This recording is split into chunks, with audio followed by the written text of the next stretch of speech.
दोस्तों नमस्कार मित्रों, आज हम शादी तय करने से पहले लड़का लड़की या वर वधू की कुंडली में देखे जाने वाले कुछ खास दुर्योगों को लेकर आपके समक्ष हाजिर हैं। कार्यक्रम में आगे बढ़ने से पहले निवेदन करता हूं कि यदि आपने चैनल को सब्सक्राइब नहीं किया है तो सब्सक्राइब कर लें, ताकि जब मैं कोई नया वीडियो अपलोड करूं सर्वप्रथम आपके पास पहुंचे। मित्रों, शादी तय करने से पहले वर वधू के गुण मिलान में वर्ण, वश्य, तारा, योनि, ग्रह मैत्री, गण मैत्री, भुकुट, नाड़ी, षडाष्टक, द्विद्वादश युग आदि का तो मिलान आप करते ही हैं। इसके साथ साथ खास तौर पर वर वालों के लिए वधू की कुंडली में और वधू वालों के लिए वर की कुंडली में कुछ विशेष दुर्योगों को देखा जाना अत्यंत आवश्यक है, ताकि भविष्य में उनका जीवन एक दूसरे को लेकर संकट में ना पड़े, समस्या में ना पड़े, साथ ही साथ फैमिली वालों को किसी प्रकार की समस्या का सामना ना करना पड़े। तो आइए मित्रों जान लेते हैं कि वो कौन से दुर्योग है जो शादी करने से पहले वर वधू की कुंडली में देख लेना अत्यंत आवश्यक है। मित्रों, मैं आपको सचेत कर दूं कि किसी भी दुर्योग को लेकर घबराने या परेशान होने की बिल्कुल जरूरत नहीं है। हर बुरे योग का बहुत ही सरल उपाय हमारे पास है। मित्रों, शादी तय करने से पहले वधू या कन्या की कुंडली में इन दुर्योगों को देख लेना अत्यंत आवश्यक है, और वर यानी या लड़के की कुंडली में इन दुर्योगों को देख लेना अत्यंत आवश्यक है। तो आइए मित्रों, हम सबसे पहले वधू की शादी करने से पहले वधू की कुंडली में देखे जाने वाले दुर्योगों को जान लेते हैं। कन्या की कुंडली में देखे जाने वाले दुर्योगों को जान लेते हैं। शादी करने से पहले वधू की कुंडली में देखे जाने वाला सबसे पहला दुर्योग है विष कन्या योग। तो आइए मित्रों जान लेते हैं कि विष कन्या योग कैसे बनता है। विष कन्या योग का पहला सूत्र, जब कन्या का जन्म हुआ हो उस समय कृत्तिका नक्षत्र हो, दिन शनिवार हो और सप्तमी या द्वादशी तिथि हो, तो समझ लीजिए कि वह उस कन्या का जन्म विष कन्या योग में हुआ है। विष कन्या योग का दूसरा सूत्र, जब कन्या के जन्म के समय शतभिषा नक्षत्र हो, दिन मंगलवार हो और द्वादशी तिथि हो, तो समझ लीजिए कि उस कन्या का जन्म विष कन्या योग में हुआ है। तीसरा सूत्र, विष कन्या योग का तीसरा सूत्र, कन्या के जन्म के समय अश्लेषा नक्षत्र हो, दिन शनिवार हो और द्वितीया तिथि हो, तो समझ लीजिए कि उस कन्या का जन्म विष कन्या योग में हुआ है। विष कन्या योग का चौथा सूत्र, कन्या के जन्म के समय शतभिषा नक्षत्र हो, दिन रविवार हो और द्वितीया तिथि हो, तो समझ लीजिए कि उस कन्या का जन्म विष कन्या योग में हुआ है। पांचवा सूत्र, कन्या के जन्म के समय कृतिका, विशाखा, शतभिषा इन तीनों में से कोई एक नक्षत्र चल रहा हो और दिन रविवार हो और द्वादशी तिथि हो, तो समझ लीजिए कि उस कन्या का जन्म विष कन्या योग में हुआ है।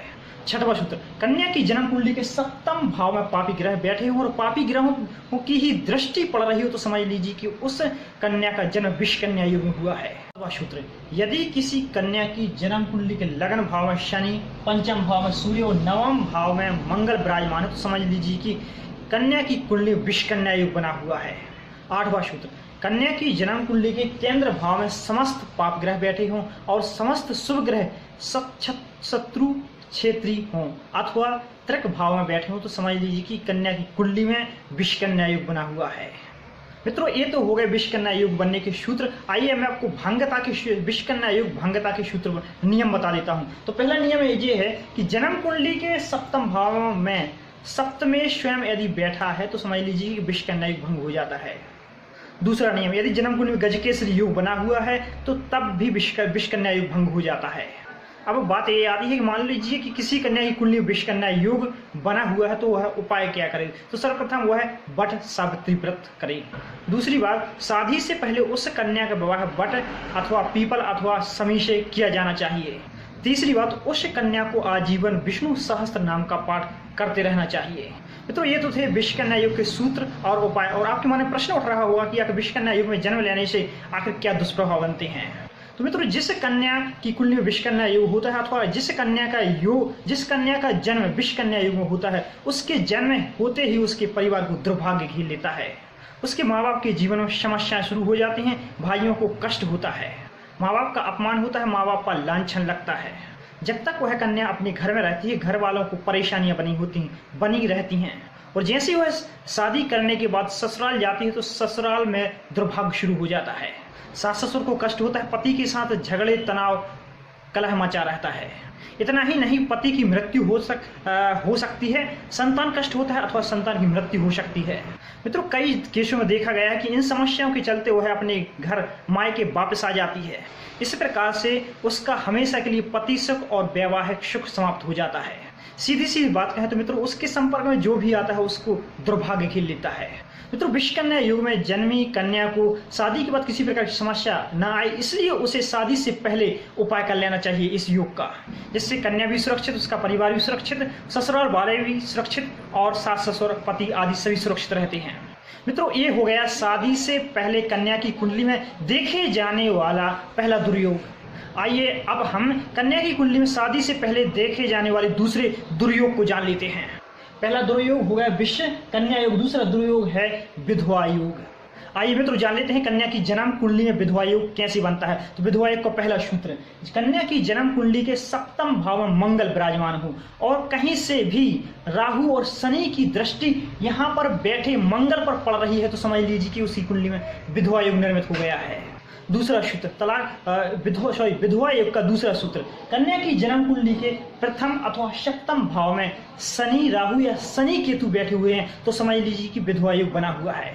विधवा योग का तीसरा सूत्र, कन्या की जन्म कुंडली के सप्तम भाव में शनि राहु अथवा शनि केतु बैठे हुए हों और छठे अथवा आठवें भाव में चंद्रमा बैठा हुआ है तो समझ लीजिए कि कन्या की कुंडली में विधवा योग निर्मित हो गया है।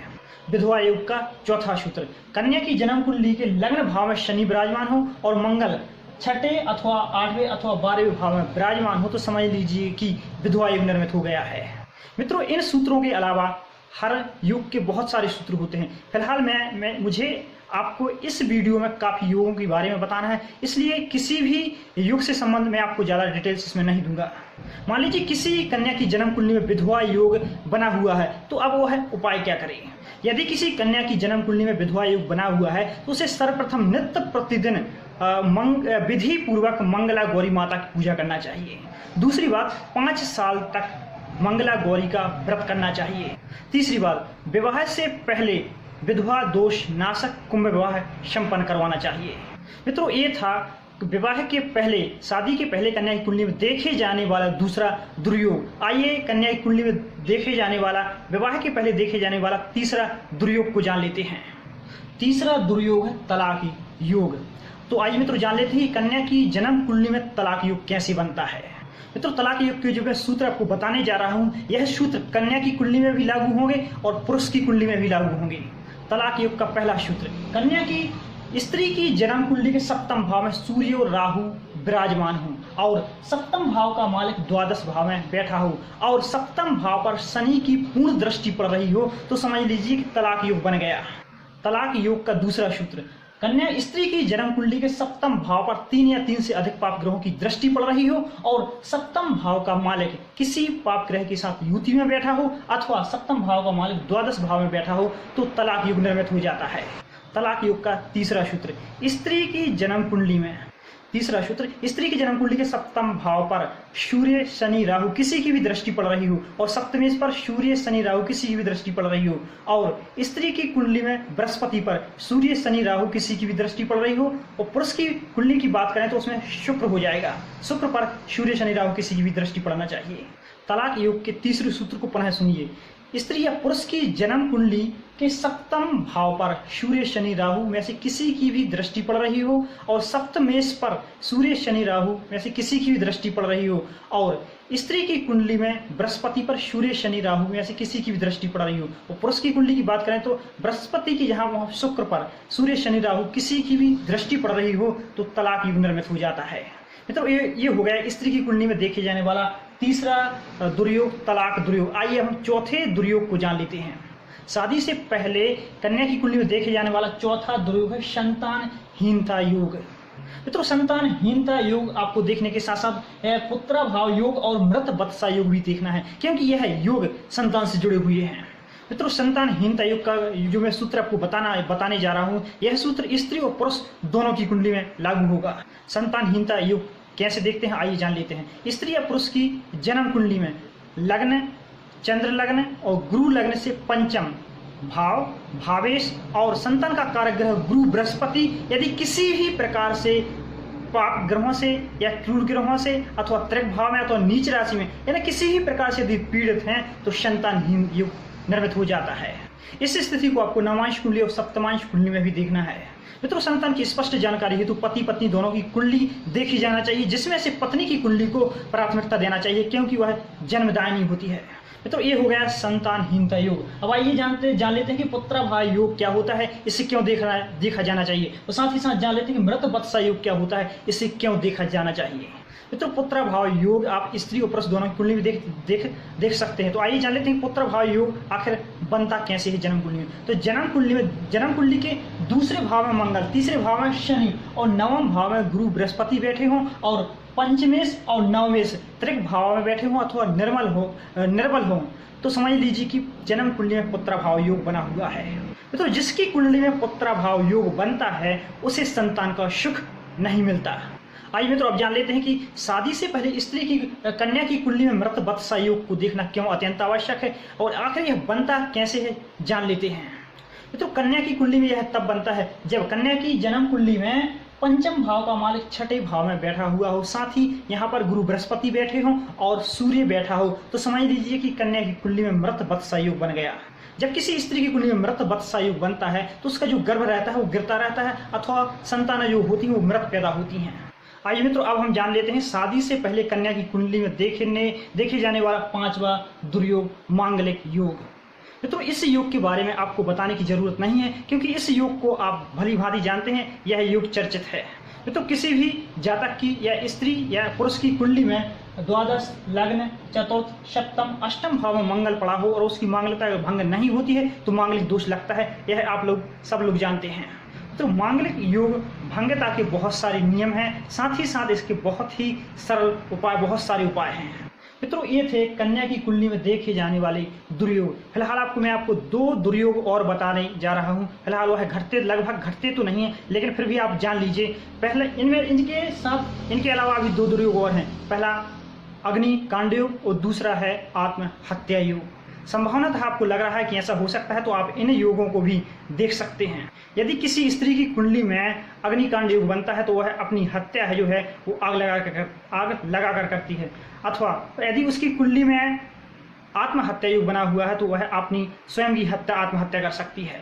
मित्रों, ये थे वधू या कन्या की शादी से पहले की कन्या की कुंडली में देखे जाने वाले खास दुर्योग। आइए मैं अब आपको वर की कुंडली में, पुरुष की कुंडली में शादी से पहले देखे जाने वाले खास दुर्योगों को बता देता हूँ। मित्रों, वर की कुंडली में, पुरुष की कुंडली में शादी से पहले देखे जाने वाला पहला दुर्योग है अल्पायु योग। तो किसी भी पुरुष से इस कन्या की शादी करने हेतु पुरुष की कुंडली में अल्पायु एवं मध्यायु योग दोनों ही कन्या के लिए दुर्योग कहलाएंगे।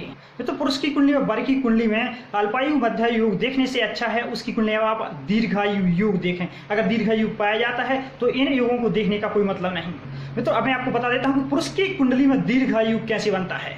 दीर्घायु योग का पहला सूत्र, पुरुष की कुंडली में अथवा स्त्री की कुंडली में, किसी भी की कुंडली हो, स्त्री जातक या पुरुष जातक की कुंडली में लग्न भाव का मालिक और पंचम भाव का मालिक अथवा नवम भाव का मालिक केंद्र या त्रिकोण में एक साथ युति बनाकर लग्नेश पंचमेश अथवा लग्नेश और नवमेश केंद्र या त्रिकोण में कहीं भी युति बनाकर बैठे हुए हैं, तो समझ लीजिए कि उस कुंडली में दीर्घायु योग बना हुआ है। दीर्घायु योग का दूसरा सूत्र, लग्नेश केंद्र में हो और सभी ग्रह केंद्र में हो तो भी दीर्घायु योग बनता है। तीसरा सूत्र, शनि अथवा राहु, शनि राहु अष्टम भाव में बैठे हुए हों अथवा अष्टम भाव पर किसी भी प्रकार से दृष्टि डाल रहे हों तो भी दीर्घायु योग निर्मित हो जाता है। चौथा सूत्र, जन्म कुंडली में अष्टमेश और राहु एक साथ बैठे हुए हैं तो दीर्घायु योग बनता है, अथवा अष्टमेश पर राहु की दृष्टि पड़ रही है तो भी दीर्घायु योग बनता है। दीर्घायु योग का पांचवा सूत्र, अष्टमेश और शनि एक साथ बैठे हों अथवा अष्टमेश पर शनि की दृष्टि पड़ रही हो तो भी दीर्घायु योग बनता है। दीर्घायु योग का छठवां सूत्र, अष्टम भाव का मालिक अष्टम भाव में ही हो अथवा अष्टम भाव पर कहीं से भी बैठकर दृष्टि डाल रहा हो तो भी दीर्घायु योग निर्मित हो जाता है। मित्रों, इनके अलावा दीर्घायु योग के बहुत सारे सूत्र हैं। फिलहाल आपको बहुत सारे योगों के बारे में इस वीडियो में आपको जानकारी देना है, इसलिए किसी भी योग के बारे में बहुत ज़्यादा डिटेल्स में आपको नहीं बताऊंगा। अब हम वर या पुरुष की कुंडली में शादी से पहले देखे जाने वाले दूसरे दुर्योग को जान लेते हैं। दूसरा दुर्योग है विधुर योग, जिसे हम पत्नी मृत्यु भी कहते हैं। मित्रों, आप इसे द्विभार्या योग भी समझ सकते हैं, क्योंकि जब एक पत्नी की मृत्यु होगी तो ज्यादा दूसरी शादी कर सकता है। तो आइए मित्रों जान लेते हैं कि पुरुष की कुंडली में विधुर योग अथवा या जिसे हम कहते हैं पत्नी मृत्यु योग कैसे बनता है जान लेते हैं। मित्रों, किसी पुरुष की कुंडली में यह योग तब बनता है जब उसकी जन्म कुंडली में द्वितीय भाव और द्वितीय भाव के मालिक पर, द्वितीय भाव और द्वितीय भाव के मालिक पर गुरु बृहस्पति की दृष्टि हो और मंगल की दृष्टि हो। मंगल और गुरु की दृष्टि द्वितीय भाव और द्वितीय भाव के मालिक दोनों पर होना चाहिए। तो समझ लीजिए कि उसकी कुंडली में पत्नी मृत्यु योग बना हुआ है।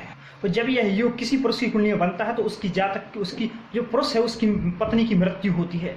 मित्रों, ये हो गया वर या पुरुष की कुंडली में शादी से पहले देखे जाने वाला दूसरा दुर्योग विधुर योग। मित्रों, वर या पुरुष की कुंडली में शादी से पहले देखे जाने वाला तीसरा दुर्योग तलाक योग। जिस तरह मैंने आपको तलाक योग के बारे में यहाँ पर बताया था वधु की कुंडली में, कन्या की कुंडली में, उसी तरह आपको वर की या पुरुष की कुंडली में भी उसी तरह तलाक योग को देखना है। आइए मित्रों, अब हम वर या पुरुष की कुंडली में शादी से पहले देखे जाने वाले चौथे दुर्योग को जान लेते हैं। चौथा दुर्योग है संतानहीनता योग। मित्रों, संतानहीनता योग देखने हेतु जो सूत्र मैंने आपको वधु की कुंडली में बताए थे वही सूत्र आप संतानहीनता योग देखने हेतु पुरुष की कुंडली में देखने हेतु उपयोग करेंगे। लेकिन आप पुरुष की कुंडली में पुत्रभाव योग और मृत वत्सा योग नहीं देख सकते। यह दो जो योग है यह केवल आप स्त्री की कुंडली में देखने के लिए होते हैं। इसलिए आप इन दो को छोड़कर संतानहीनता के जो योग आपको सूत्र बताए हैं वही सूत्र आपको यहाँ पर लगाना है। तो मित्रों, ये हो गया वर या पुरुष की कुंडली में शादी से पहले देखे जाने वाला चौथा दुर्योग। आइए हम पांचवें दुर्योग को जान लेते हैं। वर या पुरुष की कुंडली में शादी से पहले देखे जाने वाला पांचवा दुर्योग है नपुंसक योग। तो आइए मित्रों, पुरुष की कुंडली में नपुंसक योग बनता कैसे जान लेते हैं। नपुंसक योग देखने तो पुरुष की जन्म कुंडली में शुक्र को देखिए। पुरुष की जन्म कुंडली में शुक्र जहां पर बैठा हुआ है, शुक्र पर यदि शनि और राहु ये दोनों की दृष्टि पड़ रही है तो समझ लीजिए कि पुरुष की कुंडली में नपुंसक योग बना हुआ है। पुरुष की कुंडली में शुक्र देव कहीं भी बैठे हों और कहीं से भी शुक्र पर शनि और राहु की यदि दृष्टि पड़ती है तो यह नपुंसक योग कहलाता है पुरुष की कुंडली में। आइए मित्रों, अब वर या पुरुष की कुंडली में बनने वाले छठवें दुर्योग को जान लेते हैं। छठवां दुर्योग है मांगलिक दोष। मित्रों, मांगलिक दोष या मांगलिक योग, यह छठवां जो दुर्योग है यह एक चर्चित दुर्योग है। इसके बारे में लगभग सभी लोग जानते हैं, आप लोग भी जानते हैं, इसलिए इसे आपको बताने की जरूरत नहीं है। तो मित्रों, शादी से पहले वधु या कन्या की कुंडली में देखे जाने वाले दुर्योग विषकन्या योग, विधवा योग, तलाक योग, संतानहीनता योग, पुत्रभाव योग, मृत वत्सा योग, मांगलिक योग। इसके साथ साथ यदि आप दो योग और देखना चाहें तो देख सकते हैं अग्निकांड योग और आत्महत्या योग। और शादी से पहले वर या पुरुष की कुंडली में देखे जाने वाले दुर्योग यानी बुरे योग। तो पहला दुर्योग है अल्पायु योग, विधुर योग। इसके साथ साथ आप द्विभार्या योग इसे भी कहते हैं, पत्नी मृत्यु योग भी इसे कहते हैं विधुर योग को। तीसरा दुर्योग है तलाक योग, चौथा संतानहीनता योग, पांचवा नपुंसक योग, और छठवा है मांगलिक योग। मित्रों, शादी के पहले वर या वधु की कुंडली में इन दुर्योगों को यदि देख लिया जाए और यदि इनके उपाय कर लिए जाएं तो शादी के बाद जो समस्या होने वाली है उनसे आप बच सकते हैं। मित्रों, इसके साथ साथ आपको वर या वधु की कुंडली में वधु की कुंडली में चरित्रहीनता और स्वभाव को भी देख लेना चाहिए, जान लेना चाहिए। मित्रों, ये थे वो योग जो शादी करने से पहले वर वधु की कुंडली में इन दुर्योगों को देखा जाना चाहिए। यदि इनमें से कोई भी दुर्योग पाया जाता है तो उसके उपाय करने की जरूरत है। मित्रों, यदि कोई दोष पाया जाता है तो शादी तोड़ने की जरूरत नहीं है, शादी उपाय करने की जरूरत है, क्योंकि हर कुंडली में कोई ना कोई दोष अवश्य पाया जाता है। इसलिए आप शादी तोड़ने की जरूरत नहीं, यहाँ पर उपाय करने की जरूरत है। मित्रों, यदि कोई दोष या पाया जाता है तो घबराने या परेशान होने की जरूरत नहीं है। जितने भी मैंने आपको जो दोष बताए हैं उनके 100% उपाय अपने पास हैं। मित्रों, वीडियो बहुत लंबा ना हो जाए इसलिए मैंने यहाँ पर आपको कुछ दोषों के, कुछ दुर्योगों के आपको उपाय बताए हैं, लेकिन कुछ दुर्योगों के उपाय नहीं बता पाया हूँ। इसलिए यदि कोई दुर्योग पाया जाता है तो आप डायरेक्ट संपर्क कर सकते हैं नंबरों पर। मित्रों, आपकी कुंडली में इन दुर्योगों में से कोई भी दुर्योग पाया जाता है अथवा कोई भी इसके अलावा भी और जो भी दुर्योग हैं यदि आपकी कुंडली में पाए जाते हैं और आप उनका सटीक उपाय लेना चाहते हैं तो संपर्क कर सकते हैं। मित्रों, आज के एपिसोड में बस इतना ही। यदि कोई बात आपको समझ में आई हो या कोई प्रश्न पूछना चाहते हैं तो नीचे कमेंट बॉक्स में लिख कर भेज सकते हैं। आपने मेरा वीडियो देखा इसके लिए आपको बहुत बहुत सारा धन्यवाद। और मैं आपसे विशेष निवेदन करता हूं कि आप हमेशा खुश रहिए, प्रसन्न रहिए और हमेशा पॉजिटिव सोचते रहिए, पॉजिटिव करते रहिए, क्योंकि पॉजिटिव कर्म, पॉजिटिव सोच जीवन का बहुत ही सुंदर, बहुत ही बढ़िया विस्तार करते हैं, साथ ही साथ आपको समस्त समस्याओं से बचाए रखते हैं। साथ ही साथ निवेदन करता हूँ घर पर रहिए, सुरक्षित रहिए, लॉकडाउन का पालन कीजिए और सरकार के निर्देशों का पालन कीजिए। नेक्स्ट एपिसोड में पुनः मिलते हैं खास विषय के साथ, तब तक के लिए दीजिए इजाजत। नमस्कार, जय श्री कृष्ण।